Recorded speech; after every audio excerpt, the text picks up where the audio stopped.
Bismillahirrahmanirrahim. Assalamualaikum warahmatullahi wabarakatuh. Buletin Kafah nomor 167, 27 Rabiul Awal 1442 Hijriah, 13 November 2020. Akibat kekuasaan terpisah dari Al-Quran. Islam adalah agama paripurna.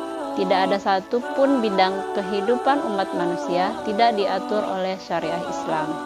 Syariah Islam mengatur tata cara ibadah, akhlak, makanan, dan minuman, berpakaian, muamalah, hingga politik dan bernegara. Demikianlah kesempurnaan Islam. Ini sesuai dengan firman Allah Subhanahu wa Ta'ala dalam terjemah Al-Quran Surah Al-Maidah, surah kelima ayat ketiga, yang artinya, pada hari ini telah aku sempurnakan agama kalian untuk kalian. Telah aku cukupkan nikmatku bagi kalian dan telah aku ridhoi Islam sebagai agama kalian. Imam Ibnu Katsir menafsirkan ayat ini sebagai berikut. Ini adalah nikmat terbesar dari Allah Azza wa Jalla kepada umat ini dengan menyempurnakan agama ini untuk mereka. Mereka tidak membutuhkan lagi agama lain selain Islam dan nabi selain nabi mereka Muhammad SAW. Karena itu Allah menjadikan beliau sebagai penutup para nabi. Allah mengutus beliau kepada manusia dan jin. Tidak ada perkara yang halal melainkan apa yang beliau halalkan. Tidak ada perkara yang haram melainkan apa yang telah beliau haramkan. Tidak ada agama melainkan yang telah beliau syariatkan. Ibnu Katsir, Tafsir Al-Quran Al-Azim 3-26. Islam sebagai poros. Karena Islam adalah agama yang paripurna, tidak ada alasan bagi umat untuk tidak taat dan menjalankan syariat Islam secara total. Ini adalah pembuktian iman seseorang muslim kepada agama Allah Subhanahu wa Ta'ala. Tidak patut lisan yang sudah membaca kalimat syahadat mengambil pilihan di luar ketetapan Allah Subhanahu wa Ta'ala dan Rasulnya. Allah Subhanahu wa Ta'ala berfirman dalam Al-Quran Surah Al-Ahzab surah ke-33 ayat 36 yang artinya, tidak patut laki-laki mukmin dan perempuan mukmin jika Allah dan Rasulnya telah menetapkan suatu ketetapan, akan ada bagi mereka pilihan lain tentang urusan mereka. Siapa saja yang mendurhakai Allah dan Rasulnya, sungguh dia telah tersesat dengan kesesatan yang nyata. Ketetapan ini juga mengikat para penguasa. Mereka harus meletakkan Islam sebagai petunjuk dalam setiap aturan dan kebijakan. Mereka wajib memelihara urusan rakyat berdasarkan syariah Islam, tanpa memandang kepentingan kelompok, pengusaha, dan pihak asing. Rasulullah SAW memuji mereka yang selalu merujuk kepada syariah Islam. Rasulullah SAW pernah bertanya kepada Mu'adz bin Jabal radhiyallahu anhu yang pernah diangkat sebagai gubernur di Yaman mengenai cara dia dalam memutuskan perkara. Bagaimana engkau memutuskan jika ada perkara yang diajukan orang kepadamu? Mu'adz menjawab, saya akan memutuskan dengan kitab Allah. Nabi SAW bertanya kembali, bagaimana jika tidak engkau temukan dalam kitab Allah? Mu'adz menjawab, saya akan memutuskan dengan sunnah Rasulullah. Nabi SAW bertanya lagi, jika tidak engkau dapatkan dalam sunnah Rasulullah dan tidak pula dalam kitab Allah? Mu'adz menjawab, saya akan beristihad dengan pemikiran saya dan saya tidak akan berlebih-lebihan. Beliau lalu menepuk dada Mu'adz seraya bersabda, segala puji milik Allah yang telah memberikan taufik kepada utusan Rasulullah sesuai dengan yang Rasulullah ridhoi. Hadis riwayat Abu Dawud. Akibat Al-Quran dicampakkan.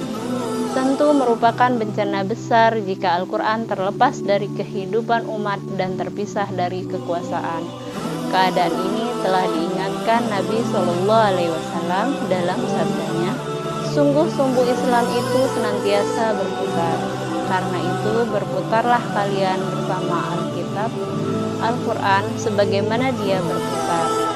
Ingatlah Al-Quran dan kekuasaan akan berputar. Karena itu janganlah kalian memisahkan diri dari Al-Quran. Ingatlah, sungguh akan ada atas kalian para pemimpin yang memutuskan untuk diri mereka sendiri dengan putusan yang berbeda dengan kalian. Jika kalian menentang mereka, mereka akan membunuh kalian. Jika kalian menaati mereka, mereka akan menyesatkan kalian. Hadis riwayat At-Tabrani dan Al-Haisami. Dalam hadis di atas tergambarkan 3 bencana yang akan menimpa umat. Pertama, kitabullah terpisah atau terlepas dari kekuasaan. Kedua, para pemimpin memutuskan hukum berbeda antara untuk diri mereka sendiri dan apa yang diberlakukan untuk rakyatnya.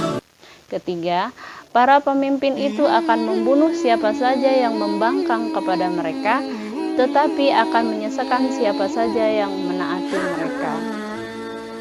Gambaran tersebut telah nyata di mata umat. Sejak lama Al-Quran terpisahkan dari kekuasaan. Banyak hukum dan aturan yang dibuat tidak pernah merujuk kepada Al-Quran. Memang Al-Quran masih ada, dibaca dan dipelajari. Namun, hukum-hukumnya ditolak dan dicampakkan dengan beragam alasan. Sebagai gantinya, para penguasa lebih mempercayai hukum buatan Montesquieu, Gigi, Rousseau, atau hukum warisan penjajah. Para penguasa ini juga membuat beragam keputusan yang menguntungkan segelintir orang, tetapi merugikan rakyat kebanyakan. Sanksi hukum pun diberlakukan secara berbeda. Ketika kelompoknya dan orang-orang kaya pendukungnya melanggar hukum, mereka dibiarkan bahkan diberi pembelaan. Sebaliknya, jika pihak-pihak yang berseberangan dengan dirinya melanggar hukum, dengan sigap dia menegakkan hukum dengan tegas di atas mereka. Inilah yang diingatkan Nabi Shallallahu Alaihi Wasallam dalam hadisnya. Orang-orang sebelum kalian binasa karena jika ada orang yang mulia memiliki kedudukan mencuri di tengah-tengah mereka. Mereka biarkan tidak dihukum, namun jika ada orang lemah atau rakyat biasa mencuri di tengah-tengah mereka, mereka ditegakkan hukum pada dirinya. Hadis riwayat muttafaqun alaih. Penguasa semacam ini juga tidak segan-segan berlaku zalim kepada para penentangnya. Bisa dengan menutup mata pencarian mereka, menghukum mereka dengan zalim, bahkan membunuh mereka. Namun, jika penguasa itu ditaati, dia akan menyesatkan rakyatnya. Penguasa semacam ini lebih senang dipuja-puji, dibenarkan kedustaannya, ketimbang mau menerima nasihat dan mau diluruskan. Padahal dia suka ingkar janji, buruk kinerjanya, dan melakukan kemungkaran. Nabi Shallallahu Alaihi Wasallam bersabda, kalian akan dipimpin oleh para pemimpin yang mengancam kehidupan kalian. Mereka berbicara kepada kalian, tapi mereka banyak berdusta. Mereka bekerja, tapi kinerja mereka sangat buruk. Mereka tidak suka kepada kalian, kecuali jika kalian menilai baik atau memuji keburukan mereka. Mereka membenarkan kebohongan mereka, hingga memberi mereka hak yang mereka senangi. Hadis riwayat At-Tabrani. Teguh dalam keyakinan. Lalu apa tuntunan Islam untuk umat muslim pada saat menghadapi penguasa demikian? Hal ini pernah ditanyakan oleh para sahabat kepada baginda Rasulullah SAW. Beliau lalu menjawab dalam sabdanya, lakukanlah sebagaimana yang dilakukan oleh para pengikut Isa bin Maryam. Mereka digergaji dan disalib di tiang kayu, tetapi mereka tetap bersabar. Mati dalam ketaatan kepada Allah adalah lebih baik daripada hidup dalam kemaksiatan kepada Allah. Hadis riwayat At-Tabrani dan Al-Haisami. Inilah yang dipesankan oleh Rasulullah Shallallahu Alaihi Wasallam kepada kita. Kita diminta bersikap sebagaimana kaum Hawariyun yang tetap membela dan memperjuangkan risalah yang dibawa Nabi Isa alaihissalam. Meskipun didera dengan berbagai kezaliman, mereka tidak sejengkal pun mundur dari ketaatan kepada Allah Subhanahu wa Ta'ala. Mereka pantang tunduk kepada penguasa yang zalim. Dalam hadis ini atas Rasulullah Shallallahu Alaihi Wasallam menyebutkan bahwa mati dalam ketaatan kepada Allah Subhanahu wa Ta'ala adalah lebih baik ketimbang hidup dalam kemaksiatan kepada Allah Subhanahu wa Ta'ala. Apalagi dengan mendukung kezaliman penguasa serta membiarkan kitabullah terpisah dari kekuasaan. Selain diminta teguh dalam ketaatan, kita pun diingatkan tentang besarnya pahala amar ma'ruf nahi munkar di hadapan pemimpin yang zalim.